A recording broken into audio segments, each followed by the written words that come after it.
What if the church's greatest enemy wasn't outside, but sitting quietly among us? What if those who seemed faithful were actually instruments of a hidden plan? An ancient plan. Patient. Disguised as piety. Throughout the centuries, the truth has always been persecuted.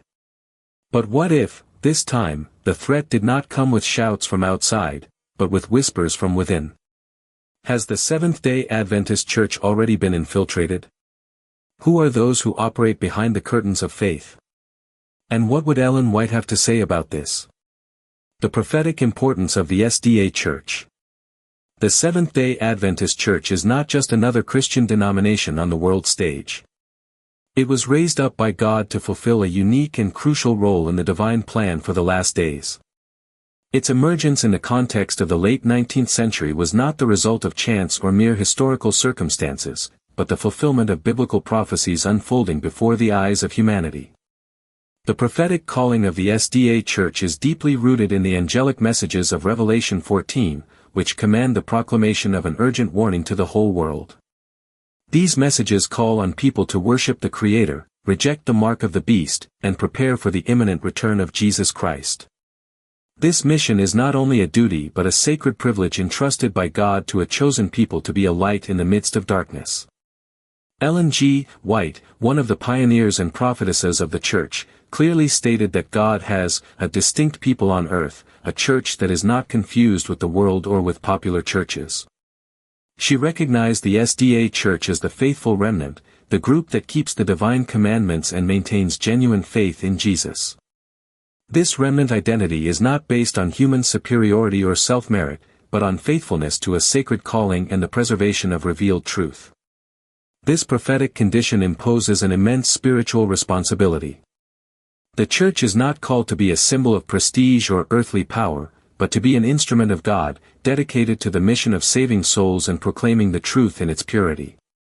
Therefore, the challenges faced by the SDA Church, whether internal or external, must be treated with seriousness and love, as they directly threaten the mission for which it was established. True love for the Church does not translate into connivance with errors or deviations, but into constant vigilance and commitment to the truth. When Ellen White raised warnings against infiltrations and deviations, she did so out of love for the Church, seeking to preserve its integrity and mission.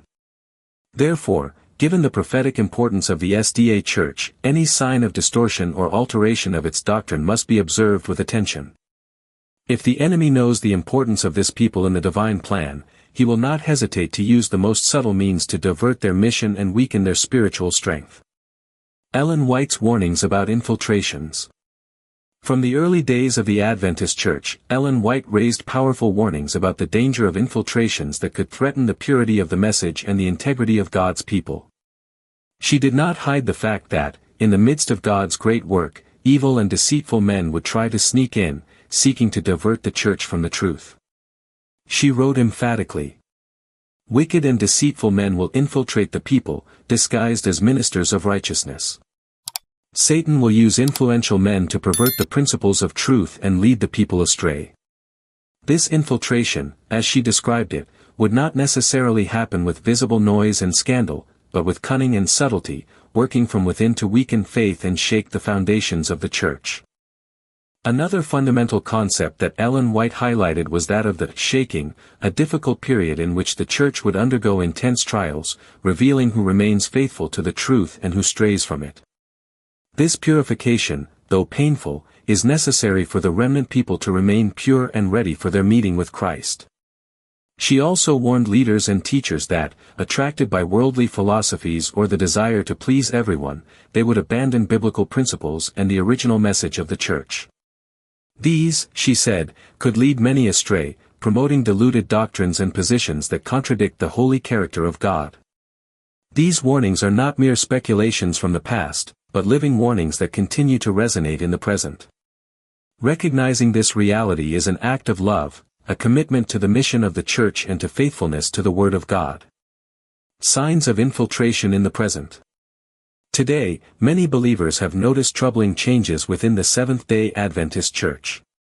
These changes do not appear abruptly or with great fanfare, but manifest themselves slowly, almost imperceptibly to those who are not paying attention. There are clear signs in the alteration of fundamental teachings. The centrality of the Sabbath, which has always been a pillar of Adventist faith, has been relativized in some approaches, causing doubts among younger and less prepared members.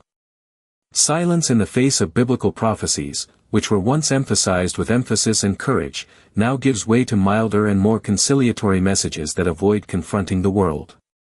The stance toward ideologies contrary to the Bible has become increasingly flexible, in a visible effort to please and include, even when these ideologies conflict directly with the divine principles that the Church has always defended.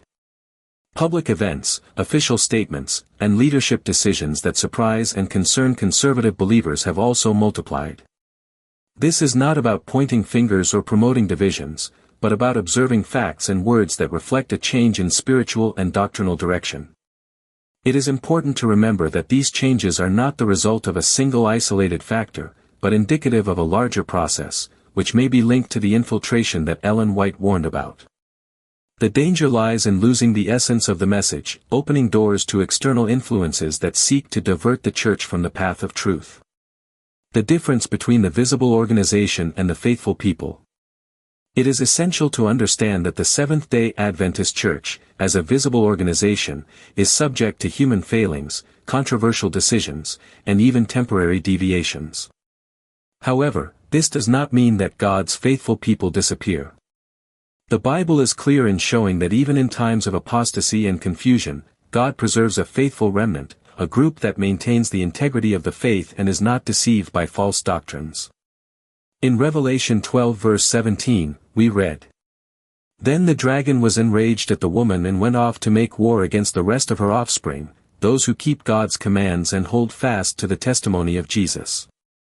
Jesus also warned of false Christs and false prophets who would arise in the last days to deceive, if possible, even the elect, Matthew 24 verse 24. Even so, there is a promise that those who remain steadfast will be protected. Ellen White wrote that, "The Church will seem to fall, but it will not fall."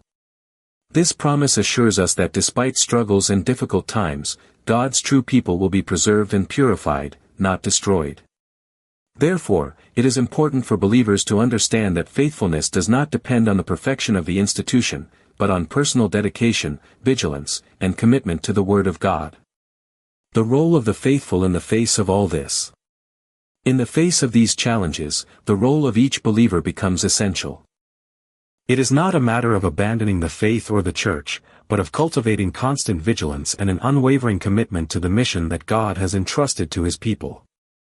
The greatest danger lies in looking only to men and leaders, forgetting that true strength comes from God.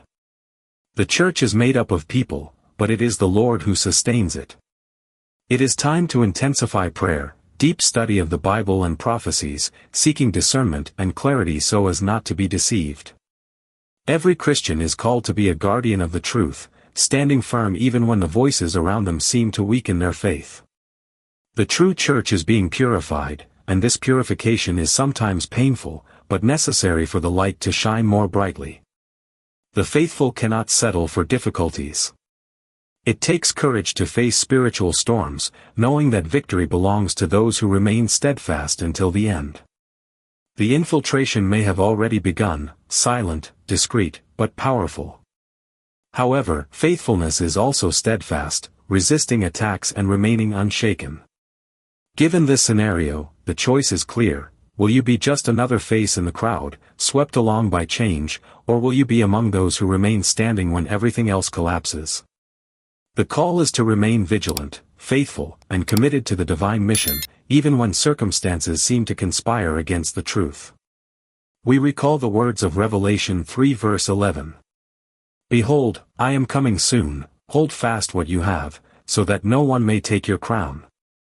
May each one hear this warning with seriousness and love, and may the flame of faith never be extinguished. If this video has brought you important reflections, leave your like to strengthen our work. Subscribe to the channel so you don't miss out on upcoming content that will help clarify essential truths. Share your impressions and experiences in the comments. Your voice is essential for us to build this community of faith and vigilance. And if you want to support this channel, use Super Chat.